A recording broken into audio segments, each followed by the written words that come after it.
Olá para você que nos acompanha pelo YouTube e por nossas redes sociais. Seja bem-vindo! Em maio nós comemoramos o Dia do Médico Geriatra. E para falar sobre essa fase tão importante da nossa vida, nada melhor do que conversar com um especialista na área. Hoje a gente conversa com a doutora Jéssica Pietro Pupo, geriatra do Centro Médico Gastroclínica. Seja bem-vinda e parabéns, doutora! Obrigada!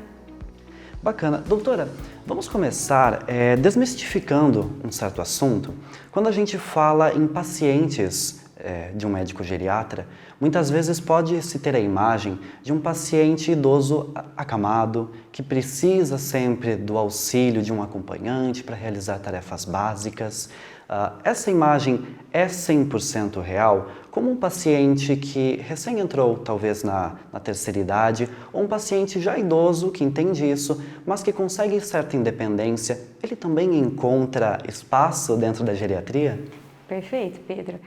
O envelhecimento ele é muito heterogêneo, né? Hoje em dia, especialmente, é extremamente comum a gente ver duas pessoas com a mesma idade, mas com condições físicas, clínicas, mentais completamente diferentes.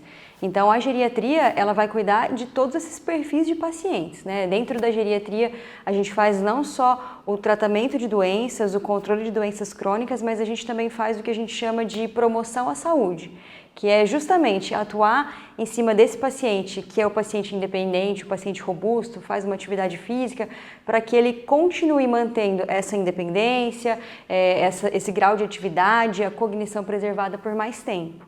Então, essa ideia de que o geriatra trata apenas de quem está muito doente, né, ela não é verdade. Também trata. Existe sim o perfil de pacientes geriátricos acamados, mais dependentes, com doenças neurodegenerativas, mas existe também e cresce cada vez mais o número de pacientes que busca o geriatra para se manter saudável. Bacana, doutora. E quando a gente fala justamente dessas questões físicas, também é indissociável pensar nas questões psicossomáticas, talvez sociais, inclusive. Como que vocês lidam nessa parte mais psicológica do idoso, que também acredito que seja bastante complexa? Com certeza. Essa parte emocional, né, a gente não consegue dissociar isso da saúde física, né? As duas coisas estão extremamente ligadas. Eu falo muito para os meus pacientes, quem não está, por exemplo, dormindo bem, não fica com um humor bom durante o dia. Fica mais sensível, por exemplo, até a estímulos dolorosos. Então, não tem como a gente dissociar a saúde mental da saúde física. Isso é algo extremamente importante nos idosos, sim. Não só quando a gente fala em relação a algum transtorno psiquiátrico, né? Um transtorno depressivo, um transtorno ansioso, mesmo uma insônia, mas também quando a gente fala de participação social, né? Então, qual é a função daquele idoso dentro da família? Qual é a participação social dele dentro da comunidade? Qual é o lazer que ele pratica? Todas essas coisas elas estão interligadas e elas têm que ser avaliadas assim no atendimento para que a gente consiga, de maneira global, chegar aos resultados que a gente deseja. A gente não consegue realmente dissociar uma coisa da outra e muitas vezes não é fácil abordar esses assuntos, mas é extremamente importante. Os pacientes idosos, eles são receptivos em relação a esses cuidados? No geral, sim. A minha experiência é de que, geralmente, quando o paciente chega até o geriatra, ele já está buscando esse tipo de atendimento, né? Ele já está buscando um atendimento mais global, onde ele possa justamente ter abertura para falar sobre essas outras coisas que talvez ele não tenha abertura até mesmo dentro de casa, né, com os familiares. Então, no geral, a minha experiência é muito positiva, sim. Interessante. Eu gostei que a doutora falou bastante da família e da inter-relação que ela tem com o paciente idoso. Que tipo de recomendação a sua área de geriatria e até você, como especialista, faz não só aos pacientes, mas à família, quem acompanha, quem está junto nas consultas? Que tipo de relação essa família pode ter em relação ao idoso que vocês recomendam? Olha, eu sempre falo que quando a gente trata um idoso, a gente não trata só o idoso, né? A gente trata o idoso e a gente trata junto a família. Então, quanto mais envolvida essa família tiver nesse cuidado, melhor. Óbvio que alguns idosos com a cognição preservada, mais independentes, eles vão precisar de um apoio da família, mas não tanto de um auxílio, né? Então, aquela família está presente no dia a dia, ajudar esse idoso a encontrar o local dele dentro daquele novo cenário familiar que muitas vezes com o envelhecimento muda, né? Então, morava o idoso e a idosa na casa dos dois há muitos anos, aí um deles falece, aquele idoso acaba indo para a casa dos filhos. Então, nesse sentido de incluir o paciente na rotina, né, fazer com que ele sinta que ele faz parte, sim, daquele núcleo familiar é extremamente importante. Isso no caso dos pacientes, né, mais independentes, com a cognição mais preservada. Estimular o idoso a continuar sendo independente, né, isso é uma coisa muitas vezes que eu vejo muito os familiares na ânsia, né, na vontade de ajudar, eles acabam tirando funções do idoso. Então, o idoso que ele é capaz, sim, de fazer aquelas atividades, ele acaba sendo restringido pelos familiares. Então, o familiar, ele fala assim, ah, não, a mãe, ela já está idosa, eu não vou deixar ela mais lavar uma louça, ela fazer uma comida, ela passar um pano no chão, mas às vezes aquilo faz parte da cultura daquela pessoa, né? Aquilo faz parte do dia a dia dela, é como ela se sente útil, e aí muitas vezes esse idoso acaba entrando em depressão, acaba perdendo até cada vez mais funcionalidade justamente por ficar cada vez mais restrito. Então, acho que nesse sentido eu sempre falo também, permitir que o paciente faça com segurança. É diferente de você proibir, então não vai mais sair de casa.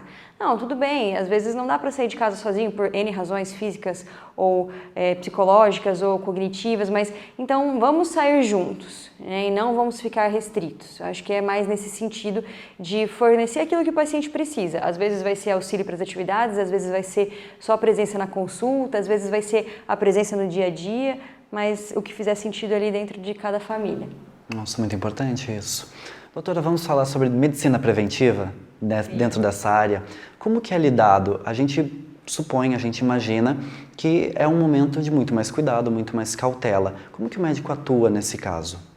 No caso do paciente idoso, a gente tem algumas particularidades, né? Então, da mesma maneira que a gente tem alguns exames que são indicados para o rastreio de doenças na população mais jovem, então, uma mulher jovem faz uma mamografia, um Papa Nicolau. No idoso, a gente também tem rastreios específicos de acordo com a idade, de acordo com as comorbidades, né, as doenças que o paciente já tem. Então, o ideal é fazer esses rastreios, né, na periodicidade indicada, então, pelas sociedades. Além disso, duas coisas que são essenciais, né? Atividade física. Então, atividade física é para a gente se manter funcional, né? O que é a funcionalidade? É a capacidade de continuar fazendo as coisas sozinho quando a gente é mais velho. Então, para a gente se manter funcional, a gente precisa de músculo, a gente precisa de força, a gente precisa de equilíbrio. E para que a gente consiga isso, é essencial a atividade física. Então, a atividade física é essencial para o paciente se manter funcional. E estímulo cognitivo, né? Estímulo cognitivo, manter a cabeça ativa, seja fazendo mesmo trabalhos manuais, que às vezes a impressão é de que não, é um trabalho manual, mas não, é um trabalho mental também, ou aprender uma nova língua, tocar um instrumento musical, fazer uma jardinagem, uma pintura, jogar um baralho, continuar trabalhando, diversas opções, né, de estímulo cognitivo, mas que o paciente mantenha não só o corpo são, mas a mente sã. Então, rastreios, fazer atividade física, você manter a cabeça ativa, né? Então, um estímulo cognitivo, controle daquelas doenças que o paciente já tem. Então, o paciente é diabético, o paciente é hipertenso, ele tem que fazer um bom controle dessas comorbidades para evitar um agravamento, né, e outras doenças no futuro também. E manter também esse contato social, né? Então, manter a saúde física, mental, espiritual, etc. O que fizer bem para o indivíduo, né? Cada um à sua maneira. Que legal. Doutora, dentro de toda essa área, a gente já pôde perceber que é bem complexa, é bem abrangente. Você lida não só com uma pessoa, mas com várias, né? Quais são os principais desafios que você, talvez na sua particularidade, note que essa especialidade requer? Eu acho que justamente esse ponto que você falou, ele é um ponto-chave, né? Quando a gente trata o idoso, a gente realmente trata a família, e isso pode ser algo muito desafiador e algo muito bom ao mesmo tempo, né? Desafiador no sentido de que se aquela família ela não participa e ela não traz o apoio que aquele idoso precisa, muitas vezes a gente não consegue ter sucesso nas nossas condutas como médico, né? Então, isso é extremamente frequente ou extremamente prevalente naqueles idosos que realmente estão, por exemplo, começando com um quadro cognitivo, seja ele um Alzheimer ou alguma outra demência, onde eles precisam do auxílio da família para que, por exemplo, tomem as medicações corretamente, senão eles não vão se lembrar. Então, se a família não está presente nesses casos, a gente muitas vezes não consegue seguir em frente no tratamento. E, por outro lado, quando a família é uma família presente, que auxilia, que participa, aí as coisas fluem muito bem, né? Então, ao mesmo tempo pode ser muito gratificante, muito fácil, muito bom, mas ao mesmo tempo muito desafiador. Nossa, que conversa excelente, doutora. Te agradeço, inclusive, por toda essa informação, por essa aula que você deu para mim e também para quem está nos assistindo. E sinta-se sempre convidada a voltar aqui para o programa. Que isso, eu que agradeço a oportunidade. Foi muito bom estar aqui com vocês. Bacana. E se você também gostou do assunto de hoje, você pode seguir e acompanhar mais temáticas como essa no Instagram da doutora, que é @dra.jessicageriatra no Instagram. Doutora, muito obrigado novamente. Também agradeço o pessoal de casa que nos assistiu até o momento. Preciso lembrar, deixe uma curtida, deixe um comentário, suas dúvidas, suas questões e compartilhe para alguém que se interessa por esse assunto. Ative também o sininho se você estiver assistindo pelo YouTube. Assim é uma forma de você receber a notificação de que existem novos vídeos na palma da sua mão.